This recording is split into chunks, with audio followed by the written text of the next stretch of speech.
Isa sa pinakamalaking problema ng bansa ay ang lantarang pagnanakaw ng ilang politiko at pagkakaabswelto ng mga ito sa isyu ng korupsyon.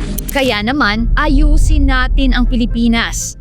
Si Pastor Apollo C. Quiboloy kasama ang taong bayan ang mangunguna sa labang ito. Walang palakasan, walang padrino, lahat ng sangkot sa katiwalian pananagutin. Kung mailuluklok bilang senador, isusulong ni Pastor Apollo C. Quiboloy ang panukala na bubuo ng Truth Commission na siyang magsisiyasat ng mga kaso ng katiwalian sa loob ng mga ahensya ng pamahalaan. Pero anong kakaiba sa komisyong ito?